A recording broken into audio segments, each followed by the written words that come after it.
This programming is brought to you by Local Video Marketing.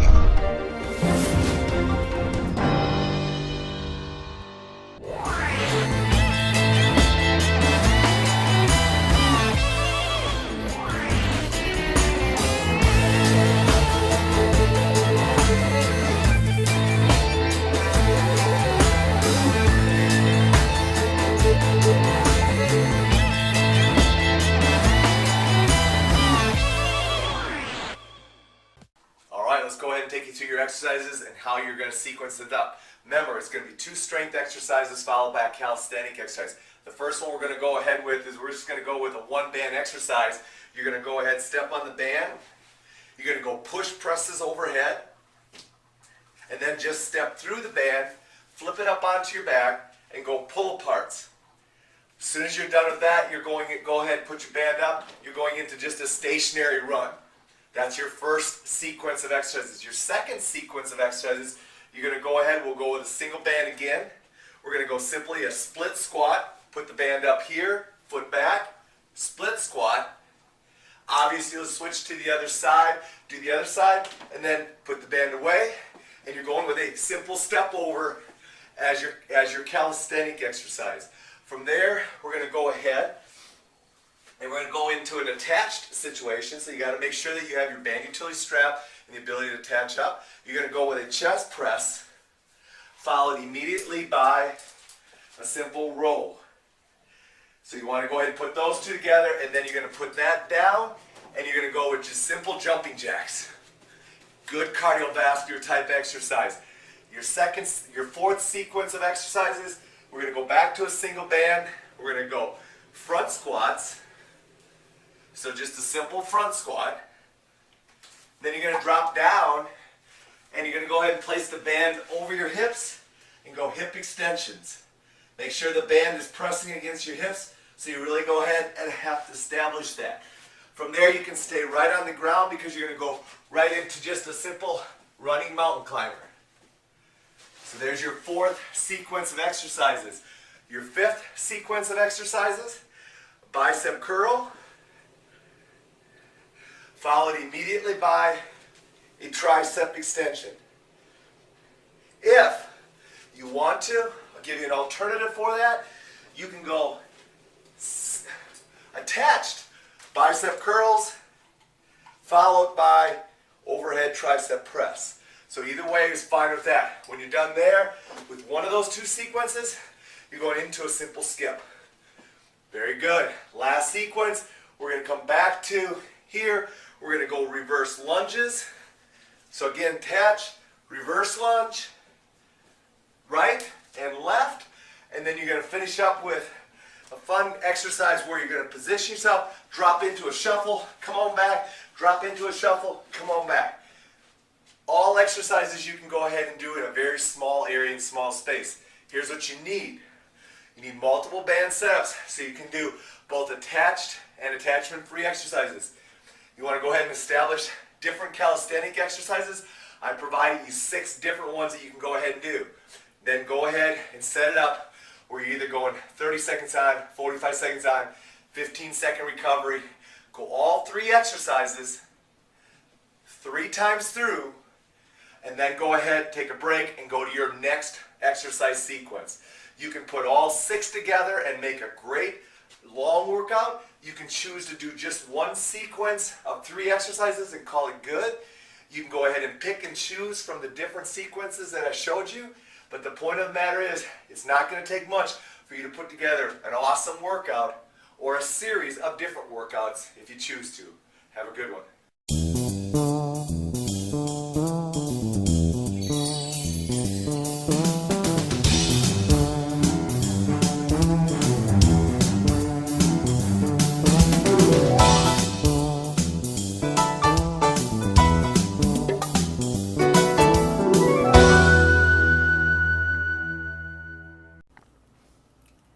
there, today's the letter E, and E is for eggs.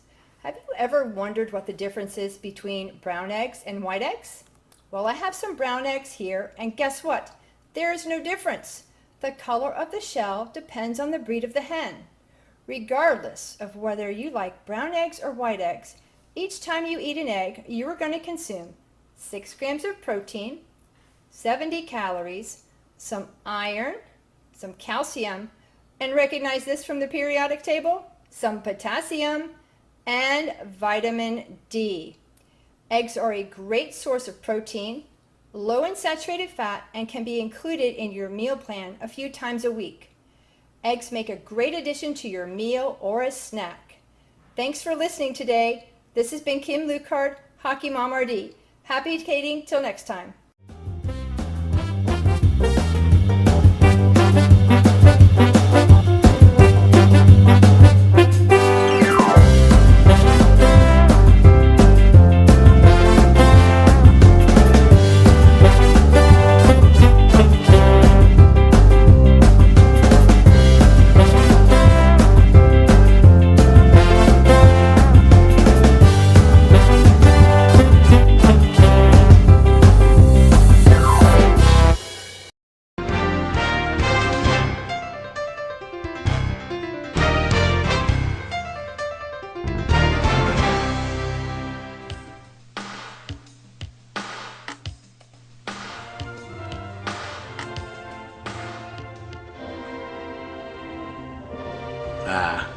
I remember well those words by Coach Shiro upon his return from studying the old Soviet method of training.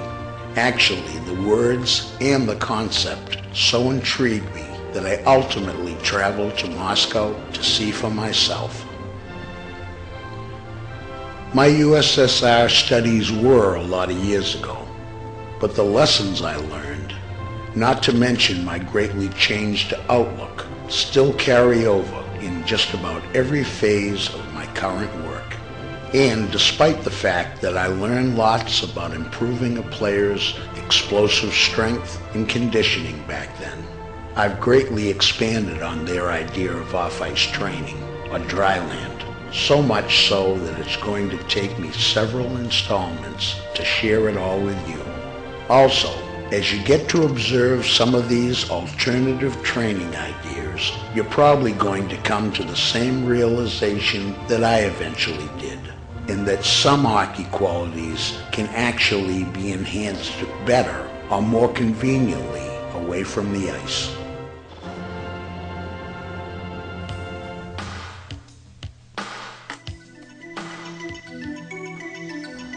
Now, before I go any further, I want to share an important motor learning principle that pretty much governs this area of study. For the theory of transfer deals with how any given form of practice might transfer to the learning of a desired skill. And in a shortcut version, it suggests that a positive transfer occurs if the learning of one skill aids the learning of another. A negative transfer occurs if one skill conflicts with the learning of another. And a neutral transfer occurs when one skill has no bearing on the learning of another. It's also helpful to know that the closer one skill is to another, the more it transfers positively to the desired skill. Doing my best to simplify all of this, let me suggest that any hockey shooting action is likely to positively help one's eventual shooting motion for a game. Of course, the transfer of skills would be altered if a player shot regulation pucks at some times, weighted ones at other times, and lightweight ones at yet other times. This because the player's shooting accuracy can be negatively affected by the changing weights. However, heavy pucks might bring about some slight strength gains, while firing light ones could aid in developing quicker movement. Finally, studies show that the frequent changing of practice settings can, in fact, improve one's opportunities for a positive transfer. And this is awesome news for anyone interested in training away from the ice. At least a generation of players have been raised on the belief that specialization produces the best end results. In other words, the more a hockey player trains at or plays hockey, the better he or she will become. And this makes sense according to what we know about the theory of transfer. However, more recently, some experts in the physical sciences have noted that the era of specialization has also produced far fewer true athletes. Or in my own words, I might say that specialization has brought about a generation of pretty decent robots.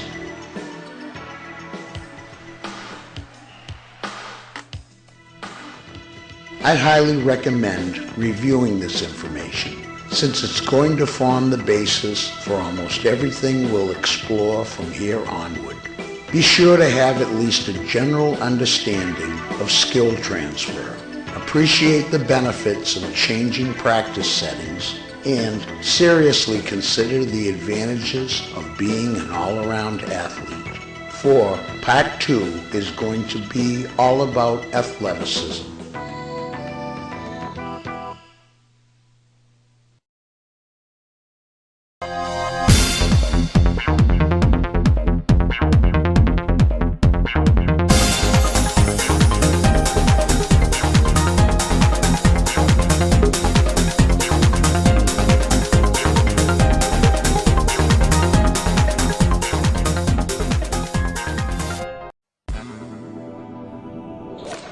The best technique to retain possession of the ball is to keep your body between the ball and your opponent.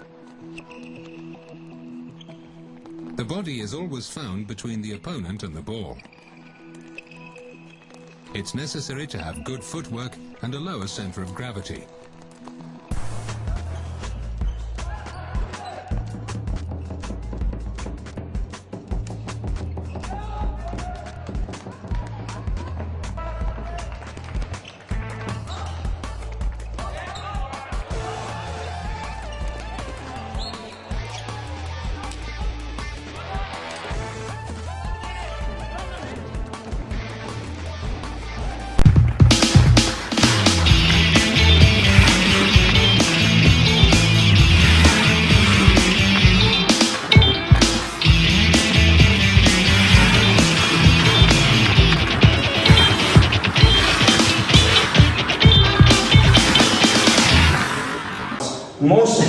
I'm not sure which is most important, but the player and the agent want more money, obviously. So if we can make him a faster skater, we can go from a 7 or 6 defenseman to maybe a 5 or 6 defenseman, or move up and he gets a bigger paycheck. So it kind of depends on who I'm working for. If I'm working for the agent, I have to do this. I'm working for the director of player development, I work that as well. So just one more here. Okay, so now, how do we improve their performance? This is some of the things we do to improve their performance. We will do drills like this. So what we want to do is try to do drills where we are getting their skates close to the ice. Now these are all Florida Panther prospects, and what we're doing, you can see that they skate over cones. And the first drill that I didn't show you is I want them to drag their toe. But now look how close their skates are to the ice. Now I didn't show you this for the sake of time, but all these guys, all these guys, Florida Panther prospects, when I videotaped them, they all had a really high recovery. And right now they skate over the cones. I want them to skate over the cones to make sure they have that wide stride, to make sure they don't bring their skate in, and to make sure they don't bring their skate up high. So that's with pro players. And here's what we do with younger players. First thing we want to work on is their arm movement. So we want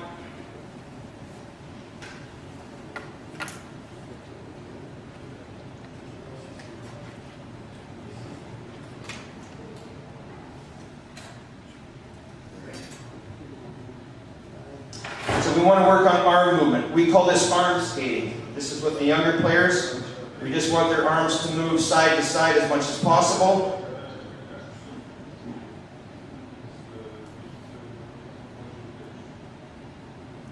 And then we do it with younger players. With little kids, same thing.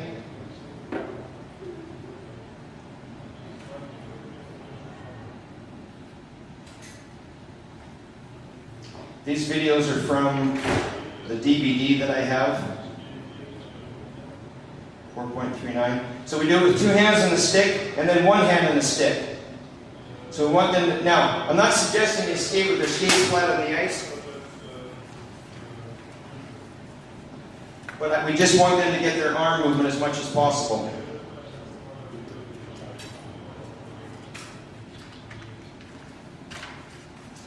And then we do skating movements.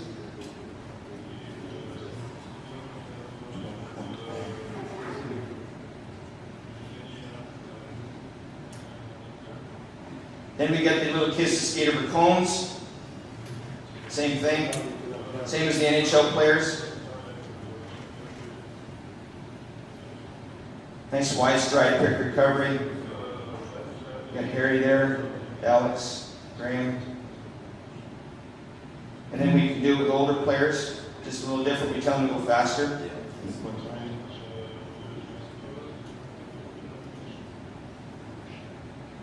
And then here's a bunch of drills that we use. So it's skate over the cones. This is the same one the NHL players are doing. They call it stride and glide. And it's amazing how this works to improve their skating performance, specifically their strides. So then we add more game skating, make a turn, and then push off to the side, push off to the side, push off to the side. And we got 2 more.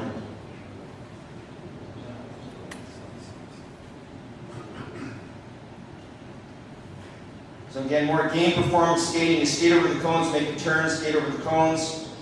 Push and land, push and land, push and land. 1 hand or 2 hands on the stick. I always finish the drill with the puck. But the point, the teaching cue here is that you want them to be pushing off to the side. And 1 more. 20.13. And even skating backwards. So again, we want them to push off, have a quick recovery. You can add a pass in there. And it's the same thing the other way. So this is good. This is good for older players and younger players as well. And I say this respectfully, this is from the DVD that I have, which is for sale here. Okay, good. Right. So that's the skating analysis. That's from my DVD. Thank you very much, Lubomir. All right. And then here's what we can find. This is a player that I worked with. This is the recovery before. He had 5 seconds and 4 seconds. Now look at his skating. This is skating based on the way that he's been taught back in Texas. You can see he's bringing his skate way back into the middle of the body. Frankly, this is crap skating and makes him a slower skater. Oh, he brings that skate all the way in. So I worked with him for about, 10 days, and this is what happened after. He decreased his recovery time 0.37, 0.37. So he just goes through the cones. This is the best capture. Watch his skates. Watch how he just pushes off and lands, pushes off and lands. Does that make sense? I think it does. Okay. Dennis Chighisola's The Nature of Our Game ranks with other high-level essays, authored by the likes of Gladwell, Percival, and Coyle. It's an in-depth study of our game. It's about the challenges players face in the heat of battle, and it's about the things that influence the way players need to train, both off and on the ice. Get it now, and be well armed to answer almost any question that arises about our game.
Hello and welcome to Talking the NHL with John and Howie.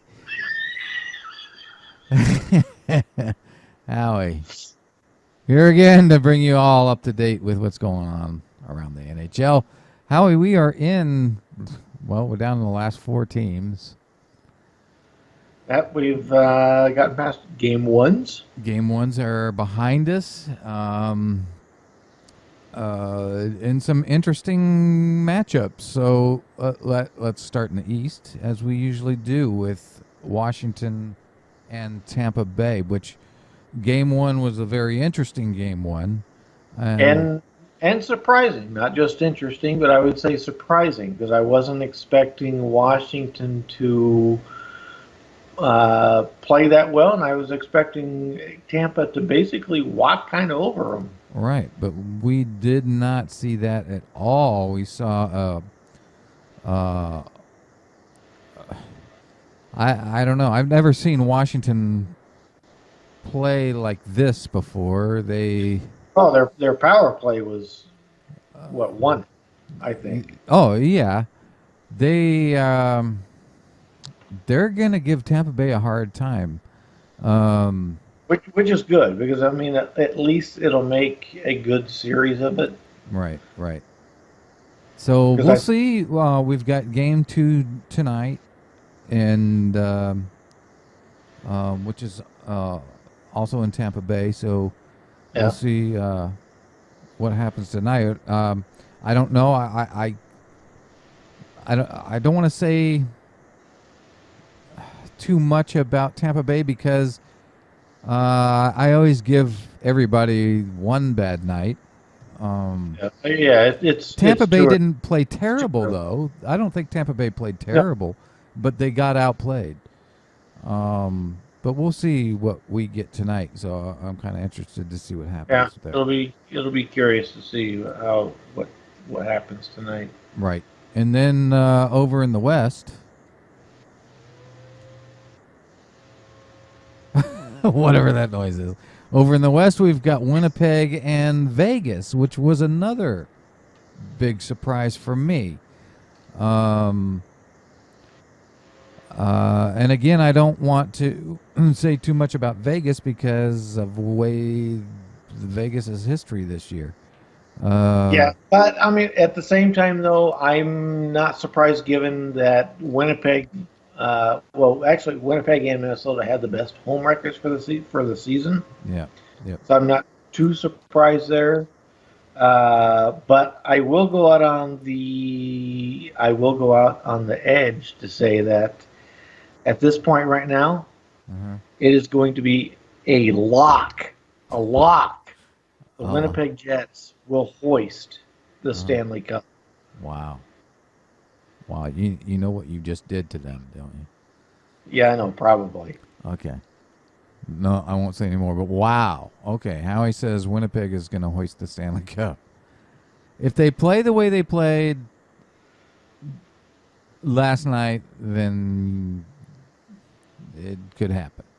And I will say this too: if Winnipeg wins, well, even as far as they are right now, I could almost guarantee you that Hellebuck will get the Vezina.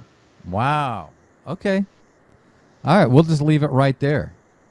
But we will carry on this conversation more over on thepuckdropcheer.com. Thank you all for listening and watching Talking Hockey with John and Howie. We'll see you next time right here. We bid you all adieu. Baka.